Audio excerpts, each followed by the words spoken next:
Bora aí para mais um Cada Caso, um Caos. Eu sou a Luca e hoje nosso psicólogo é o músico, gente boa, professor Davi Flores, tudo feito com o Rafa Bolo da Pombo Produções. E hoje, no Cada Caso, um Caos, vamos falar sobre uma das grandes mentes criativas da música mundial, né? O cara do Nine Inch Nails, Trent Reznor. Michael Trent Reznor nasceu no dia 17 de maio de 65 em Mercer, na Pensilvânia. Esse ano, inclusive, ele faz 57 anos. Legal, né? Filho da Nancy Lou e também do Michael Reznor, ele viu os pais se separarem super novinho, né? Ele tinha só 5 anos. Então ele e a irmãzinha, a Tara, eles foram criados aí pelos seus avós maternos. O avô conta que ele era assim um menino super de boa e teve uma infância tranquila. Curtia pescar, andar de skate, colava nos rolezinhos ali de escoteiro, montava aeromodelos, tocava piano, depois aprendeu sax e tuba. Só que assim, não era tocava um pianinho assim, ele tocava piano bem pra caramba. A música era o habitat natural do pequeno Trent. A avó, inclusive, colocou o neto pra fazer aula de piano clássico logo depois do divórcio dos pais e começou ali a esmirilhar as teclas, tanto que o professor comparava ele com a lenda Harry Connick Jr. A avó até considerou tirar o menino da escola para que ele pudesse focar no piano ali em tempo integral, com a esperança dele se tornar um pianista clássico, mas ao invés disso, ele virou membro da banda da escola, onde tocava vários instrumentos diferentes, né? Desde sempre ele foi assim. E também da turma ali de teatro, que ele pirava. Ele foi considerado, inclusive, o melhor ator dramático quando interpretou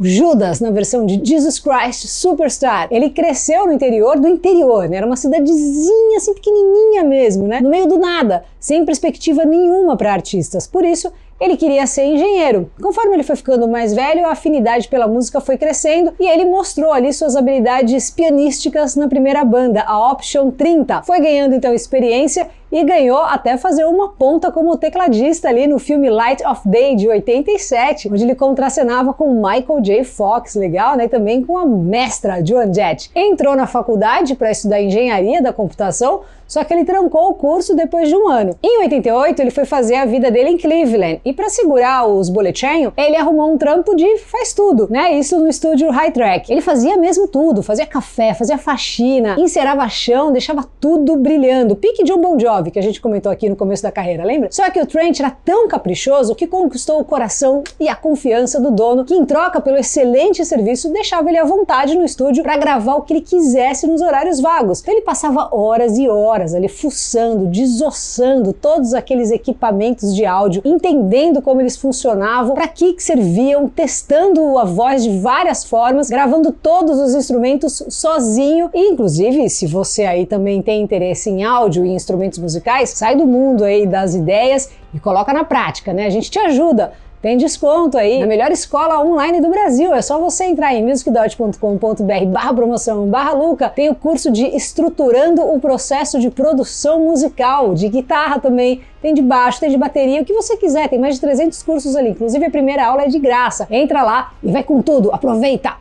Bom, o Trent Reznor se aprofundou total e virou um verdadeiro rato de estúdio. De tanto manjar as manjarias dessas sessões aí, acabaram saindo as primeiras demos do Nine Inch Nails e, consequentemente, em 89, o primeiro álbum, o Pretty Hate Machine, que ele desenrolou sozinho. Tem noção? Claro que para os shows ele convidou um elenco forte, mas nas gravações é tudo ele. O Nine Inch Nails é ele, né? E ele chegou chegando, fazendo barulho ali nas paradas com um som misturando ali um Depeche Mode com um synth pop, punk rock, o que resultava numa coisa nova, louca e maravilhosa. E não era só isso, né? O Trent trazia as influências ali do sci-fi, do terror para as performances, para os clipes e chamava assim muita atenção, tanto com a agressividade sonora como no visual, né? Os shows eram assim, no mínimo, intensos. Adendo, o primeiro single desse álbum foi Down in It, e pro clipe o Trent queria trazer suas influências de terror e fazer uma parada pique Bruxa de Blair, sabe assim? Onde ele era perseguido por Chicago e aí ele acaba caindo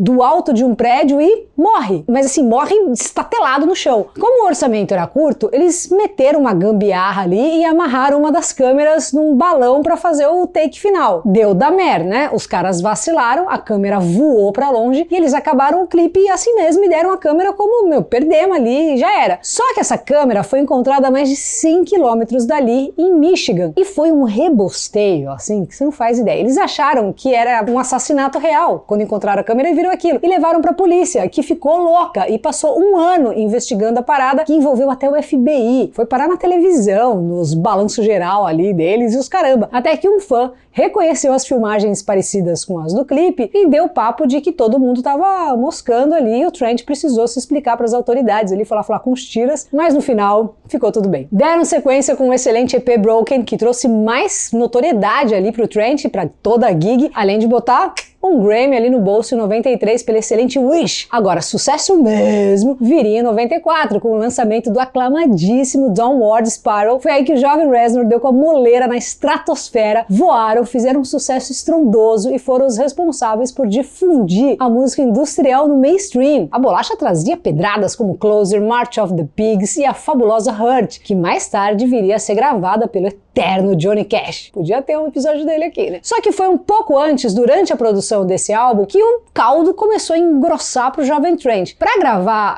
esse disco, né, ele alugou uma casa tranquila numa rua em Cielo Drive, em Los Angeles. Quando ele tava botando ali os equipamentos para dentro, que ele ficou sabendo de um amigo ali que aquela era a casa onde a atriz, a Sharon Tate, foi assassinada pelos seguidores do Charles Manson em 69. Só que ele não sabia de nada disso mesmo, e ele decidiu se mudar mesmo assim. Ele falou, já estamos aqui, então vamos ver, né? O Trent conta que apertou o botão ali de autodestruição no momento que começou a escrever. Nessa época, ele tinha a sensação de que não se encaixava ali em lugar nenhum, de que não conseguia se relacionar com as pessoas e tal. Se sentia super sozinho e tudo isso deixava ele muito puto. E ele achou que poderia descontar tudo isso na música, ali gritando suas emoções pra plateia. Só que depois de um tempo, isso não era mais o suficiente. E ele começou a descontar as frustrações no álcool e nas drogas. A situação piorou ainda mais durante a turnê, onde o Trent passava o dia inteiro encharcando o caneco e dando altas narigadas aqui e ali. Foi um negócio louco. E o Nine Inch Nails no auge, a fama no nível máximo, grana entrando legal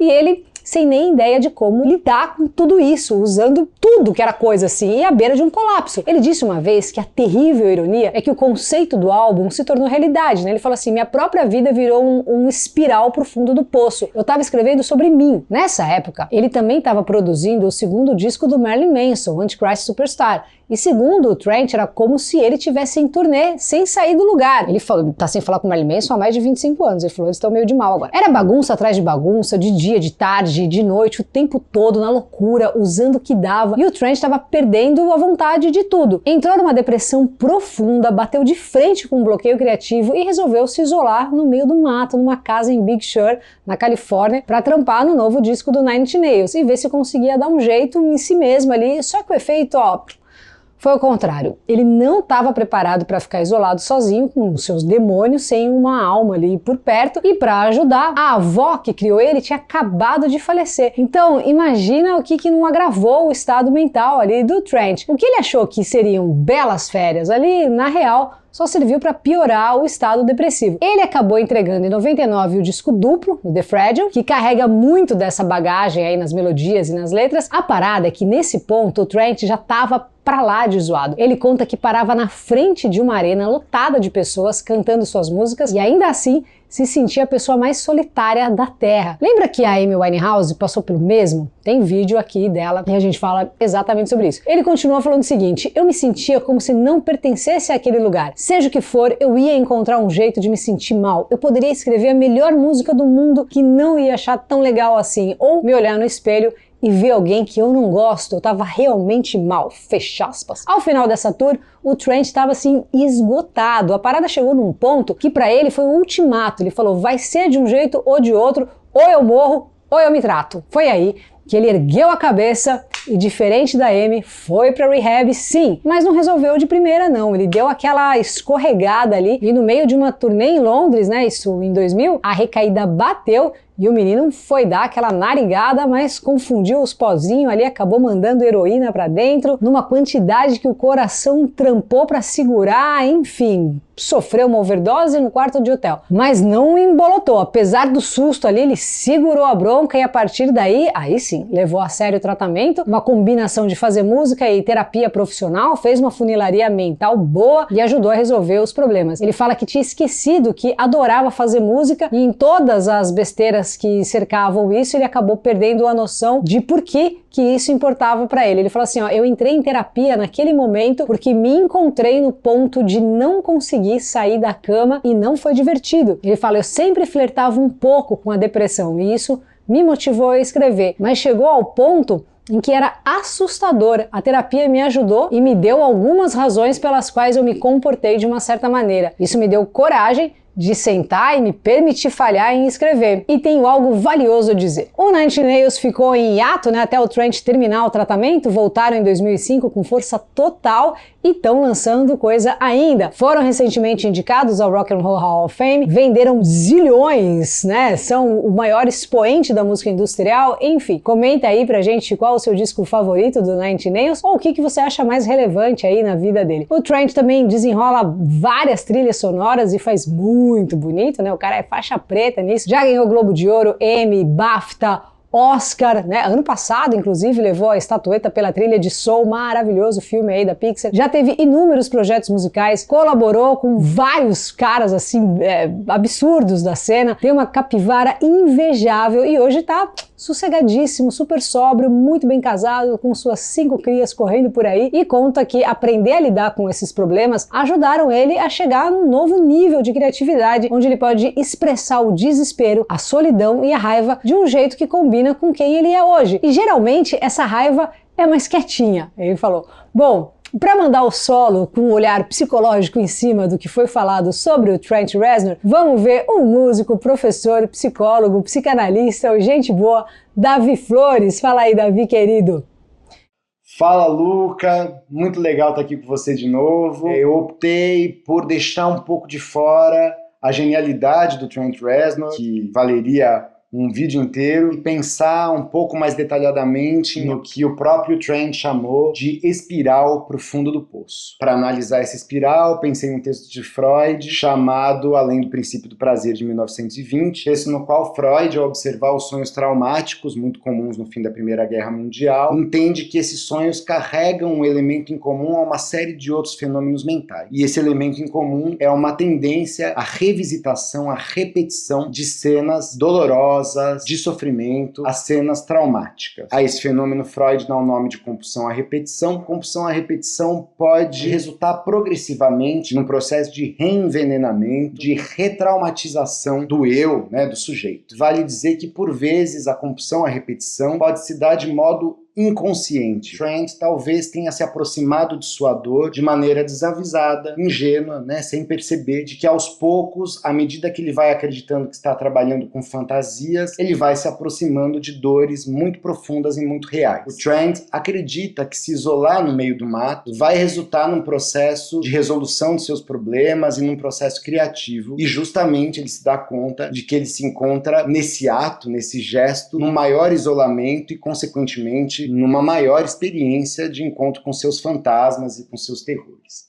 O Jacques André, psicanalista francês, aponta que a gente subestima os nossos fantasmas, né? De que ignoramos seu peso de realidade, como, por exemplo, nessas ideias de que é apenas um pensamento ou de que tal coisa é apenas uma fantasia. E assim a gente pode ingenuamente tratar nossas dores ou elementos do pensamento como coisas fantasiosas e ignorar o peso de concretude dessas dores na nossa vida. Por fim, pensei também em trazer para vocês um artigo da Edilene Freire de Queiroz intitulado Terror e Compaixão, no qual a Edilene nos conta que o teatro da Grécia Antiga tinha como propósito encenar tragédias sempre de outros povos e nunca dos próprios gregos. O sentido é de que a dor, o sofrimento e a morte eram sempre estrangeiros e nunca dos próprios gregos, de modo que então eles poderiam despertar em si mesmos a compaixão e nunca a sensação de desumanidade e de terror, coisa que eu acredito que o Trent tenha vivido, como ele mesmo diz, né? Escrever um álbum e aos poucos descobrir que seu álbum se torna sua própria realidade. É isso aí, valeu demais, Luca, um beijão. E aí, curtiu? Tomara que sim. Se você também gosta de música, biografia, psicologia, então bora passar pra frente esse vídeo e vamos somar aí a nossa comunidade, fechou? Semana que vem tem mais vídeo inédito aqui no canal. Aproveita, deixa aí, me segue no Insta, Luca89FM. Até semana que vem. Valeu!